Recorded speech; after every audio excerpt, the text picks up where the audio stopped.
அல்லாஹ்வை விட்டு யாரையெல்லாம் அழைக்கிறீர்களோ லை யஹ்லுகு துபாபன், ஒரு ஈயை கூட அவர்களால் படைக்க முடியாது. அவங்க என்ன பெரிய படைப்பாளர்களா? நான் எவ்வளவு பிரம்மாண்டமானதை எல்லாம் படைச்சிருக்கிறேன். வானத்தை படைச்சேன், பூமியை படைச்சேன், உன்னை படைச்சேன், உன் பெற்றோரை படைத்தேன். ஏன்ட்டு கேளுப்பா, என்னை விட்டு யாரும் முன்னால போய் நிக்கிறேன். அவங்க எதை படைத்தார்கள்? அற்பமான ஒரு ஈயை படைக்க முடியுமா?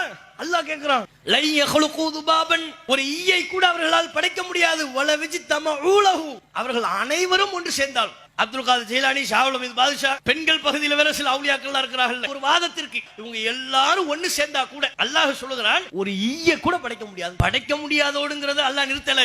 இன்னும் சொல்லுகிறான், வஇயஸ்லுபுஹும் துபாபு ஷைஅன் லா யஸ்தன்கிதுஹு மின்ஹு, அவர்களுக்கு முன்னால் படைக்கப்பட்டிருக்கிற பொருளில் இருந்து ஈ எதையேனும் பறித்தால், இவனா கொண்டு போய் வைக்கிறான், வாழைப்பழத்தை கொண்டு போய் வைக்கிறான், அந்த படைக்கப்பட்ட உணவிலிருந்து ஒரு ஈ உட்கார்ந்து எதையாவது பறித்தால் இவர்களால் தடுக்க முடியுமான்னு அல்லாஹ் கேட்கிறான்.